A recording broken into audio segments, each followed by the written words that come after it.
আসসালামু আলাইকুম সবাইকে। তো আজকে আমি বাচ্চাদের জন্য ৪টি মেইন খাবার নিয়ে চলে আসছি। তো আমরা সাধারণত সকাল, দুপুর, বিকাল, রাত্রে কী খাবার দিব বাচ্চাদেরকে সেটা নিয়ে চিন্তিত থাকি। তো আজকে আমি ৪টা রেসিপি খুব সহজভাবে তোমাদেরকে দেখিয়ে দিব, যা তোমরা বাচ্চাদেরকে খুব সহজেই রেডি করে দিতে পারো। তো আমি প্রথমেই তোমাদের সকালের নাস্তাটা দেখিয়ে দিব। পুষ্টিবিদদের মতে সকালে নাস্তা বাচ্চাদেরকে হেলদি দেওয়া উচিত, যাতে তারা সারাদিন খুব অ্যাক্টিভ থাকে। তো তেমনই আমি একটি নাস্তা নিয়ে চলে আসছি, সকালের নাস্তা। চলো তোমাদের সাথে শেয়ার করি। তো এখানে আমি প্রথমেই বাটার দিয়ে দিব।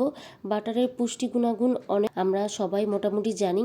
তো আমি এখানে বাটারটা ভালোভাবে গলিয়ে নিব।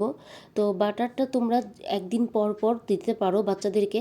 এখানে বাটারের পরিবর্তে তোমরা ঘিও ব্যবহার করতে পারো। তো এখানে আমি 2 কোয়া রসুন কুচি দিয়ে দিব। রসুনের সাথে বাটারটা ভাজলে একটু সুন্দর স্মেল বের হয়, যা বাচ্চারা খেতে খুব পছন্দ করে। তো আমি এখন রসুন কুচিটাকে ব্রাউন কালার করে নিব। ব্রাউন কালার করে ভেজে নিয়েছি। এখন আমি এতে গাজর অ্যাড করব। গাজর একটি আঁশ জাতীয় খাবার। গাজর খেলে বাচ্চাদের কোষ্ঠকাঠিন্য দূর হবে।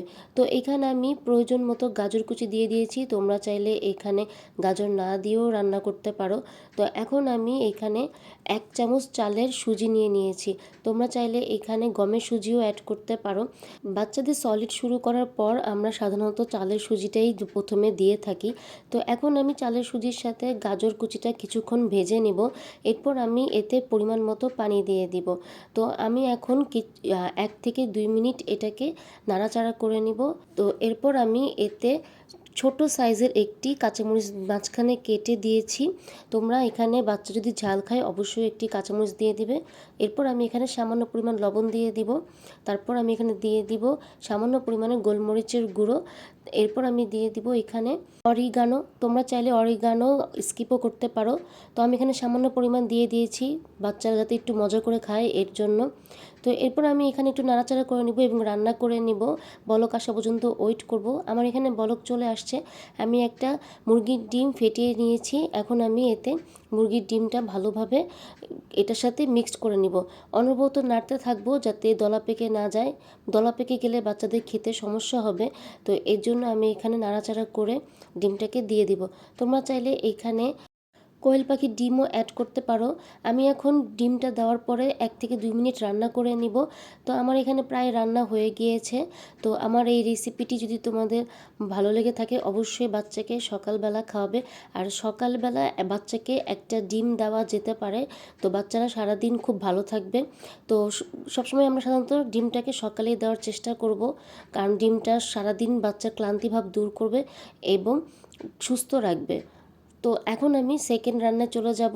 আজকে দুপুরের খাবারে আমি রান্না করেছি খিচুড়ি।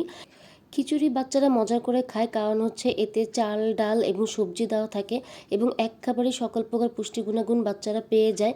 তো এর জন্য আমি আজকে একটি পুষ্টিকর হেলদির খিচুড়ি রান্না নিয়ে চলে আসছি। তো খিচুড়িটা আমি কিভাবে রান্না করেছি চলো তোমাদের সাথে আজকে আমি শেয়ার করি। তো প্রথমেই আমি একটি প্যানে সামান্য পরিমাণ তেল দিয়ে দিব। এখানে তেলের পরিবর্তে তোমরা ঘিও ব্যবহার করতে পারো। এরপর আমি এখানে সামান্য পরিমাণ রসুন কুচি দিয়ে দিব। তোমরা এটা চাইলে নাও দিতে পারো। আমার কাছে রসুন কুচিটা দিলে খাবারের টেস্ট একটু বেড়ে যায়, এর জন্য আমি রসুন কুচিটা ইউজ করি। এরপর আমি এলাচ আর দারচিনি দিয়ে দিব।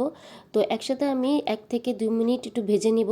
রসুনটাকে ব্রাউন কালার হওয়া আগ পর্যন্ত একটু ভেজে নিব। তো আমার এখানে প্রায় ব্রাউন কালার চলে আসছে। এরপর আমি এখানে জিরা দিয়ে দিব সামান্য পরিমাণের। তোমরা চাইলে জিরা নাও দিতে পারো। এই পর্যায়ে আমি পেঁয়াজ কুচি আর একটি কাঁচামরিচ দিয়ে দিব। তো একসাথে আমি এখন ভেজে নিব।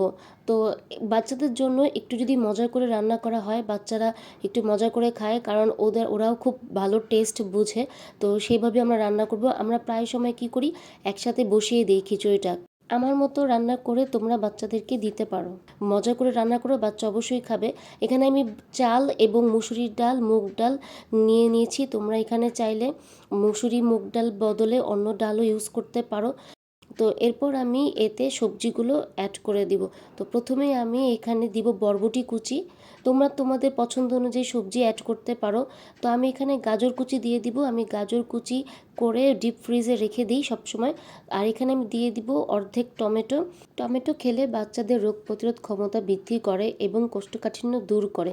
তো আমরা শীতের সময় এইসব সবজি দিয়ে খিচুড়ি রান্না করে দিতে পারি। তো এখন আমি সব উপকরণ একসাথে কিছুক্ষণ ভেজে নিব। তো এখানে আমার গাজরটা যতক্ষণ না গলবে ততক্ষণ আমি একটু ভেজে নিব। তো আমার এখানে ভাজা হয়ে গিয়েছে। এখন আমি এতে পরিমাণ মতো পানি দিয়ে দিব যাতে চাল সবজিগুলো সেদ্ধ হয়ে যায়। তো এখানে আমি 2 কাপ পানি দিয়ে দিলাম। এখন আমি এটাকে একটু নাড়াচাড়া করে নিব। তো এই পর্যায়ে আমি লবণ দিয়ে দিব স্বাদ মতো। 1 বছর নিচে বাচ্চাদেরকে লবণ দেওয়া যাবে না। এরপর আমি এতে অ্যাড করব সামান্য পরিমাণের হলুদ গুঁড়ো। তো এরপর আমি খিচুড়িটা একটু নাড়াচাড়া করে ঢেকে দিব, বলক আসা পর্যন্ত আমি ওয়েট করব। তো আমার এখানে প্রায় বলক চলে আসছে। এই পর্যায়ে আমি চালটাকে চেক করে নিব যে আমার হাফ সেদ্ধ হয়েছে কিনা। এখানে আমার চাল হাফ সেদ্ধ হয়ে গিয়েছে। তো এই পর্যায়ে আমি এই খিচুড়িতে অ্যাড করব পালং শাক। পালং শাক বাচ্চাদের খাওয়ালে বাচ্চাদের হজম শক্তি বৃদ্ধি করবে এবং কোষ্ঠকাঠিন্য থেকে দূরে রাখবে। তো এখন আমি খিচুড়ির সাথে পালং শাক অ্যাড করে রান্না করে নেব কিছুক্ষণ। এই শীতের মৌসুমে তোমরা পালং শাক পেয়ে যাবে। তো তোমরা বাচ্চাদেরকে প্রতিনিয়ত চাইলে পালং শাক খাওয়াতে পারো। তো এখন আমি এটাকে নাড়াচাড়া করে নিব এবং কিছুক্ষণ রান্না করে নিব। আমার যেহেতু হাফ রান্না হয়ে গিয়েছে, তো বাকি হাফ আমার শাকের সাথে রান্না হয়ে যাবে। তো এ পর্যায়ে আমি ঢেকে 5 থেকে 10 মিনিট রান্না করে নিব। তো আমার 5 থেকে 10 মিনিট হয়ে গিয়েছে। দেখো এখানে আমার পানিও শুকিয়ে গিয়েছে। খিচুড়িটা দেখতে কত সুন্দর কালারফুল হয়েছে, খেতেও অবশ্য মজা লাগবে। তো এই পর্যায়ে আমি কাঁচামরিচ, এলাচ আর দারচিনিটা তুলে ফেলবো। তো যদি বড় বাচ্চা হয়, যদি চিবিয়ে খেতে পারে তাহলে অবশ্যই এইভাবেই রাখবে। আর যদি ছোট বাচ্চাদের জন্য খিচুড়িটা তৈরি করো তাহলে অবশ্যই একটি ডাল ঘুটনি দিয়ে এরকমভাবে ঘুটে নিবে। বেশি ঘোটা দরকার নেই, আর কিছুটা দানা দানা রাখা উচিত বাচ্চারা যাতে খেতে পারে। তো আমি এর জন্য অল্প পরিমাণের ঘুটে নিব, বেশি ঘুটবো না। আমার গোটা হয়ে গিয়েছে এবং খিচুড়ি রান্নাও হয়ে গিয়েছে।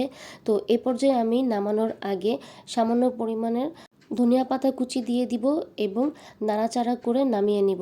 তো আমার এই খিচুড়ি রান্নাটা যদি তোমাদের ভালো লেগে থাকে অবশ্যই বাচ্চাকে রান্না করে খাওয়াবে। তো অবশ্যই এটা ওরা খেয়ে মজা পাবে এবং বারবার খেতে যাবে। এরপরে আমি বিকালের নাস্তায় চলে যাব। তো বাচ্চাদের বিকালের নাস্তায় নিয়েও আমরা চিন্তিত থাকি মায়েরা কি দেওয়া যায়। তো এখানে আমি একটি হেলদি নাস্তা নিয়ে চলে আসছি। বাচ্চারা এই খাবারটি খুব মজা করে খাবে এবং সকল প্রকার পুষ্টি গুণাগুণ পেয়ে যাবে। তো প্রথমে আমি একটি প্যানে সামান্য পরিমাণ বাটার দিয়ে দিব। তোমরা চাইলে বাটারের পরিবর্তে ঘিও ইউজ করতে পারো। বাটারটাকে আমি এখন গলিয়ে নিব।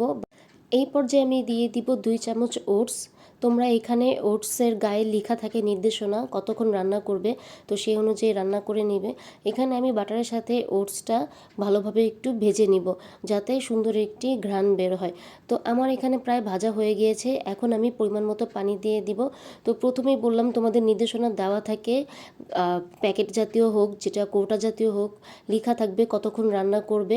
তো সেই অনুযায়ী রান্না করে নেবে বাচ্চাদের জন্য। তো এখন আমি এটাকে 3 থেকে 4 মিনিট রান্না করে নিব। তো আমি যেটা ব্যবহার করি সেটা রান্না করতে বেশিক্ষণ সময় লাগে না। তো আমার এখানে প্রায় ওটস রান্না হয়ে গিয়েছে।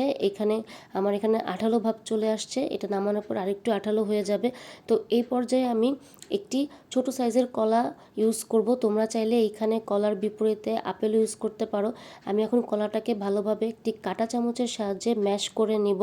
তো আমার এখানে কলা ম্যাশ করা হয়ে গিয়েছে। তো এখন আমি একটি বাটিতে ওটসগুলোকে ঢেলে নিব।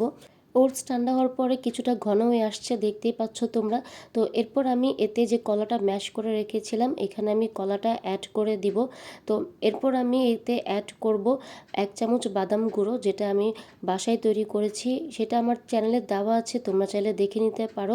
তো বাদাম গুঁড়ো বাচ্চাদের জন্য অনেক উপকার। বাচ্চার ওয়েট গেইন করতে বাদামের ভূমিকা অনেক। এরপর আমি 2টা খেজুর রস করে রেখেছিলাম, সেই খেজুরের রসটা অ্যাড করে দিব। তো এরপর আমি এতে অ্যাড করব দুধ। এখানে আমি ফর্মুলা দুধ অ্যাড করেছি। তোমরা চাইলে এখানে গরুর দুধও অ্যাড করতে পারো যদি বাচ্চার বয়স 2 বছর হয়। এখন সব কিছু উপকরণ একসাথে ভালোভাবে মিক্সড করে নিব। এটা তোমরা বাচ্চাদেরকে যদি বিকালবেলা দাও বাচ্চারা খুব মজা করে খাবে এবং এটি একটি হেলদি খাবার যা বাচ্চাদের সকল প্রকার পুষ্টিগুণাগুণ এক খাবারেই পেয়ে যাবে। তো এরপর আমি একদম শেষে একটি চিজ অ্যাড করব। এই চিজটি হচ্ছে বাচ্চাদের জন্যই। তো বাচ্চাদের জন্য চিজ তোমরা একদিন পর পর দিতে পারো। দুধের বিকল্প হিসেবে চিজ খুব ভালো কাজ করে। তো আমার এই রেসিপিটি যদি তোমাদের ভালো লাগে অবশ্যই কমেন্টে জানাবে। তো এরপর আমি রাতের খাবারে চলে যাব। তো দুপুরের খাবার অনেক সময় রাতে বাচ্চারা খেতে চায় না, তো আমি এখানে জন্য রাতের খাবার হিসাবে মাছ দিয়ে একটি সবজি মতো ভাজি রান্না করেছি। অনেক সময় বাচ্চারা সবজির ঝোল খেতে চায় না, তো একটু অন্যরকমভাবে তোমরা সবজি রান্না করে দিতে পারো। তো সেটাই আমি করে দেখাবো তোমাদেরকে। এখানে আমি সামান্য পরিমাণ তেল দিয়ে দিয়েছি। এখন আমি একটি মাছ, এটাকে আমি অল্প ভেজে নিব, বেশি ভাজলে মাছ শক্ত হয়ে যায়, যা বাচ্চারা খেতে পারে না। তো আমার এখানে নিচে মাছ ভাজা হয়ে গিয়েছে, এখন আমি উল্টিয়ে দিলাম। তো আমি হালকাই ভাজবো। তো আমার মাছ ভাজা হয়ে গিয়েছে, এখন আমি এটাকে তুলে নিব। তো এই তেলেই আমি এখন রান্না করে নিব। তো এখন আমি এতে সামান্য পরিমাণ পেঁয়াজ কুচি দিয়ে দিব। পেঁয়াজ কুচিটাকে আমি একটু ব্রাউন কালার করে ভেজে নিব। আমার পেঁয়াজ ভাজা হয়ে গিয়েছে, এই পর্যায়ে আমি সামান্য পরিমাণ জিরা দিয়ে দিব। তোমরা চাইলে জিরা নাও দিতে পারো। আমার কাছে জিরা দিলে একটু সুন্দর ঘ্রাণ আসে, যেটা আমি পছন্দ করি। তো এই জন্য আমি জিরা ব্যবহার করি। এখানে আমি আলু গ্রেট করে রেখেছিলাম, তা দিয়ে দিলাম। এখানে আমি সিম কুচি করে কেটেছি, আর এখানে বরবটি কুচি দিয়ে দিলাম। তোমরা এখানে তোমাদের পছন্দ অনুযায়ী সবজি দিতে পারো। তো এখন আমি এটাকে কিছুক্ষণ ভেজে নিব। তো এই পর্যায়ে আমি সামান্য পরিমাণ লবণ দিয়ে দিব। 1 বছর নিচে বাচ্চাদেরকে লবণ দেওয়া যাবে না। সামান্য পরিমাণ হলুদ গুঁড়ো দিয়ে দিব। তো সব একসাথে আমি কিছুক্ষণ ভেজে নিব। তো এরপর আমি এতে একটি ছোট সাইজের কাঁচামরিচ অ্যাড করে দিব, যে সকল বাচ্চারা ঝাল খেতে পারে সেই সকল বাচ্চাদের জন্য। তো মাঝখানে আমি কেটে দিয়েছি। 2 থেকে 3 মিনিট আমার ভাজা হয়ে গিয়েছে। এই পর্যায়ে আমি সামান্য পরিমাণ পানি দিয়ে দিব সবজিগুলো সেদ্ধ হওয়ার জন্য। কারণ হচ্ছে সবজি যদি ভালোভাবে সেদ্ধ না হয় তাহলে বাচ্চাদের সমস্যা হতে পারে। তো এর জন্য আমরা বাচ্চাদেরকে যখন সবজি দিব অবশ্যই যেন ভালোভাবে সেদ্ধ হয়। তো এ পর্যায়ে আমি ঢেকে দিব। তো আমি যে মাছ ভাজা রেখেছিলাম সেটা আমি এখন বেছে নিব। তো এই মাছে বেশি কাটা থাকে না। তো আমি সাইডের যেই তেলটা আছে সেটা আমি, এটা শক্ত হয়ে গিয়েছে, এটা আমি ফেলে দিব, নাহলে বাচ্চাদের গলায় আটকে যেতে পারে। তো যে সকল বাচ্চারা খেতে পারবে ওই সকল বাচ্চাদেরকে অবশ্যই দিবে। তো আমার সাইড থেকে তেলটা বাছা হয়ে গিয়েছে, এটা আমি এখন সাইডে রেখে দিব এবং মাছটা ভালোভাবে বেছে নিব। তো আমার বাছা হয়ে গিয়েছে, এখন আমি এটাকে সবজির সাথে অ্যাড করে দিয়ে দিব। বাচ্চাদের খাবার সবসময় একটু ঘুরিয়ে পেঁচিয়ে দেওয়া উচিত, যাতে ওরা একটু মজা করে খায়। তো দেখো আমি এখন মাছটা এখানে দিয়ে দিচ্ছি। তো এইভাবে করে তোমরা যদি রান্না করো বাচ্চা অবশ্যই মজা করে খাবে। অনেক বাচ্চারাই মাছ খেতে চায় না, তো অবশ্যই তোমরা এইভাবে করে মাছ রান্না করে দিতে পারো, বাচ্চা অবশ্যই খাবে। আর মাছে যেহেতু প্রচুর পরিমাণে প্রোটিন রয়েছে, তো তোমরা প্রতিদিন একটি করে মাছ তোমরা দিতে পারো বাচ্চাদেরকে। তো আমার এখানে সামান্য পরিমাণ পানি আছে, আমি এখন এটাকে আরেকটু রান্না করে নিব। ভাজিটা একটু ভেজা রাখবো যাতে বাচ্চা খুব সহজেই খেতে পারে। তো আমার এখানে প্রায় হয়ে গিয়েছে ভাজি রান্নাটা। এটা তোমরা রাতের বেলা ভাতের সাথে মিক্সড করে খাওয়াবে। তো এই পর্যায়ে আমি ধনিয়া পাতা কুচি দিয়ে দিব। ধনিয়া পাতা কুচি দিলে খাবারের টেস্ট আরেকটু বেড়ে যায়। তো আমার এখানে রান্নাটা হয়ে গিয়েছে, আমি একটু নাড়াচাড়া করে নামিয়ে নিব। তো এই হলো আমার রাতের খাবার। তো আমার সকাল দুপুর বিকাল রাতের খাবার কেমন লাগলো অবশ্যই আমার কমেন্ট বক্সে জানাবে। তো আমার ভিডিওটি যদি তোমাদের ভালো লাগে থাকে অবশ্যই একটি লাইক কমেন্ট সাবস্ক্রাইব করে দিবে। তো আজকের মতো এতটুকুই। আল্লাহ হাফেজ।